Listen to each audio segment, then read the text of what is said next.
밸류업 비상, 코스피 다운, 대한민국 나와! 여러분들 지금 기업 밸류업 프로그램이 아주 그냥 난리가 났어요. 아니 2단계 밸류업 정책이라고요. 알맹이도 없는데 거 입이나 털지 마십시오 라고 하는 냉랭한 반응도 있지만요, 아니 밸류업 프로그램만 잘 된다면 코스피 3400도 꿈이 아닙니다. 자자 탑승하실 분들 어서 오십시오. 지금이니. 정부와 유관기관들은 기업 밸류업 효과로 코스피가 무려 3300을 뚫어낼 수 있을 것이라고 기대했습니다. 그래서 오늘 영상은 도대체 기업 밸류업 프로그램이 어땠길래 이렇게 반응이 극렬하게 갈렸는지, 도대체 뭔 일이 터졌었는지 아주 쉽고 재밌게 알아보도록 할게요.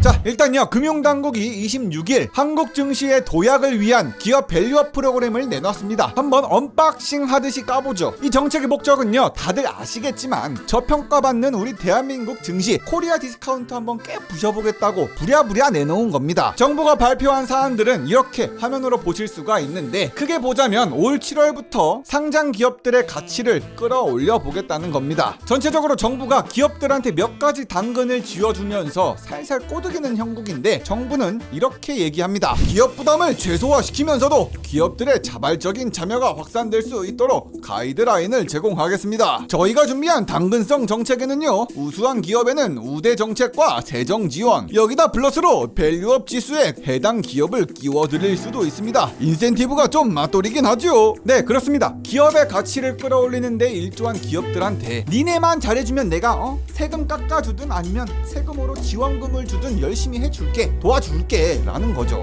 이와 함께 정부는요, 잘 따라온 기업을 중심으로 코리아 밸류업 지수를 개발하고 상장지수 펀드를 일반 국민도 투자할 수 있도록 지원하기로 했습니다. 뭔가 일단 액션은 좀 느낌은 좋아요. 그간 한국 증시 진짜 개쪽박을 차고 어질어질했습니다. 작년 말 기준 한국 증시의 시가총액은 2,558조 원으로 주요국들 중에서 13위 수준까지 성장은 했지만 순자산 또는 순이익 대비 주가 수준 아주 많이 뒤떨어집니다. 분명히 시총도 꾸준히 늘고 양적 성장, 질적 성장을 안 했다는 건 아닌데, 다만 이 경제란 게 다 상대적이란 말이에요. 다른 나라들은 다 잘 나갔어요. 특히나 미국과 일본이 날아가고 있습니다. 매일매일 정고점을 뚫어요. 우리는 멈춰 있는데 주변 국가, 선진국들이 더 잘 나가. 우리 입장에서야 더 조급할 수밖에 없죠. 그래도 그럴만한 게 미국장, 역시 천조국 하고 있는 중이시고, 또 일본은 일본이 일본하지 않는 중입니다. 미국과 일본 주식시장은요, 두 나라가 아주 그냥 손잡고 천국으로 쏘고 있습니다. 아니 우리 대한민국도 떡상 마렵다 아닙니까? 왜 우리 국장만 저평가한 겁니까? 라고 해서 솔직히 쌍욕이 나와도 이상하지 않은 상황. 선진국 증시는 뜨겁다 못해 불타오르고 있는 와중에 우리 대한민국은 아직도 뜨뜻미지근합니다. 우리 증시는 지금 박스권에 갇혀버린 지 꽤 됐죠. 이러던 와중에 우리 금융당국 이런 말을 합니다. 우리 대한민국 국장을 펌핑시킬 정책, 저 PBR 기업 밸류업 프로그램 정책을 실시하겠습니다 라고 해서 지금의 정책까지 나왔습니다. 아니 솔직히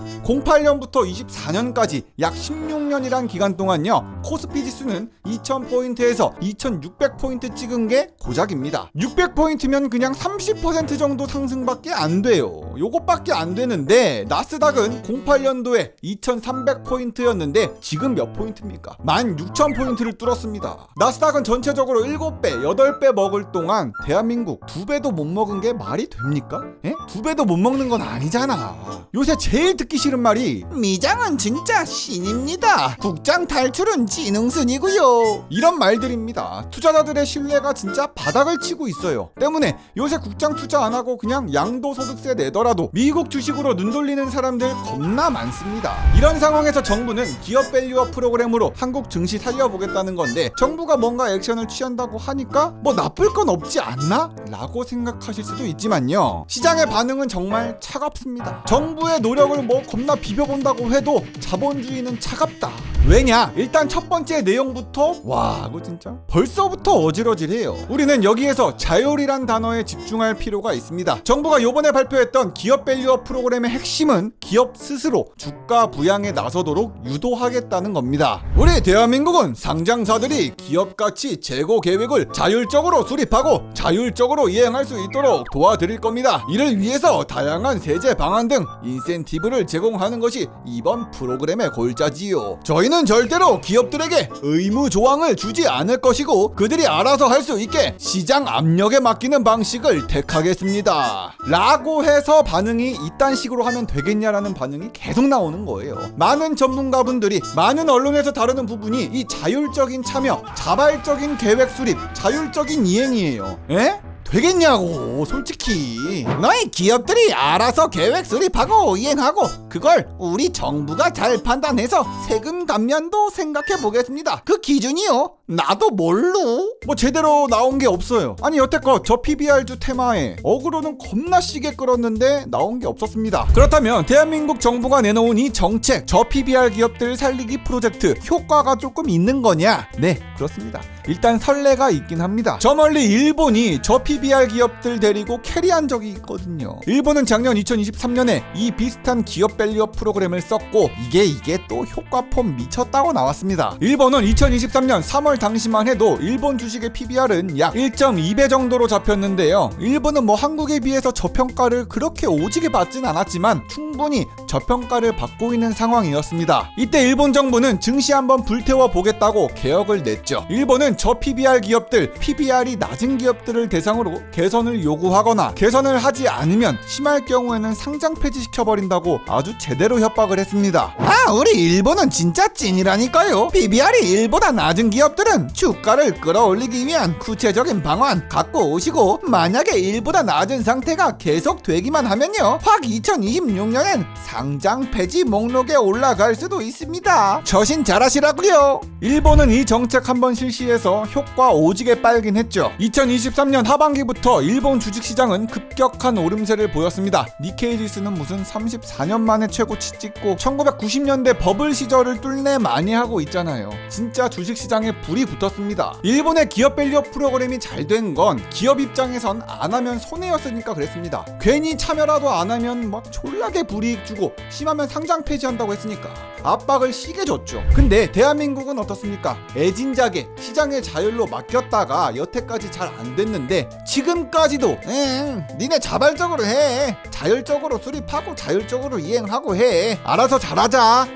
할 수 있지? 요런 느낌입니다. 아니 띠발이네. 여태 16년 동안 안 됐다니까요. 기업 밸류 개선 안 하면 제대로 된 채찍으로 후려치던가 상패를 때리던가 강제 조항이 좀 있을 필요가 있다고 봅니다. 진짜 코리아 디스카운트를 극복하려고 했다면요 기업들한테 자율적으로 자발적 참여로 해결될 일이었으면 16년 동안 박스피였겠습니까?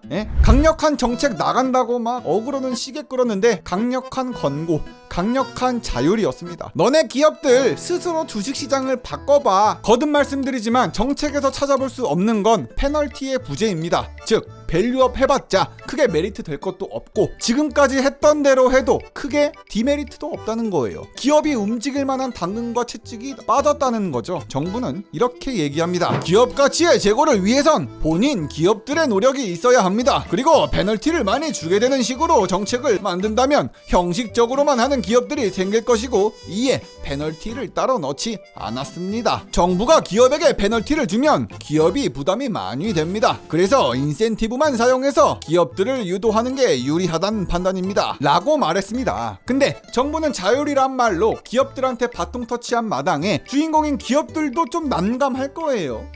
자율적으로 계획을 수립하고 이행하라고요? 아니 제가요? 왜요? 구체적인 세제, 세정 지원은 모범 납세자 선정 같은 내용들 뿐인데 기업들이 체감할 수 있는 인센티브도 없습니다. 기업 가치는 기업들이 알아서 높여라 라는 스탠스가 정부의 입장이기 때문에 지금 기업들은 가이드라인이 제대로 나오는 5월, 7월까지 기다려보자는 분위기가 가장 팽배해요. 그래서 그런지 여태까지 연속으로 올랐던 코스피 지수 안 떨어질래야 안 떨어질 수 없습니다. 저항 없이 터졌겠죠. 많은 투자자들이 주식을 던졌습니다. 정책에 대해서 기대를 한껏 했던 시장의 반응은 더 심하게 차가웠고요. 여태까지 테마주처럼 불타올랐었던 저 PBR 업종 중심으로 실망 매물이 엄청나게 나왔습니다. 정책 발표 직전까지 무려 두 자릿수 떡상을 보여줬던 금융주들 그냥 개같이 멸망했죠. 그리고 정책 수의 기대감에 상승했었던 대표적인 저 PBR 종목 금융, 자동차 업종 일제히 저항 없이 터졌습니다. 알맹이 없는 정책에 코스피마저 하락 마감했죠. 많은 분들이 기대도 안 했지만 진짜 상상 이상으로 기대 이하다 라는 반응이 대부분입니다. 밸류업 비상, 코스피 다운, 대한민국 나와. 쿠쿠르 삥뽕뽕. 이젠 타이밍이 됐습니다. 구독 누를 타이밍. 지금이니. 여러분들의 구독과 좋아요는 제가 영상을 만드는데 큰 힘은 물론 더 좋은 영상을 만드는 원동력이 됩니다. 지금이니? 하나 둘 셋. 리뷰형이는 바보다구리.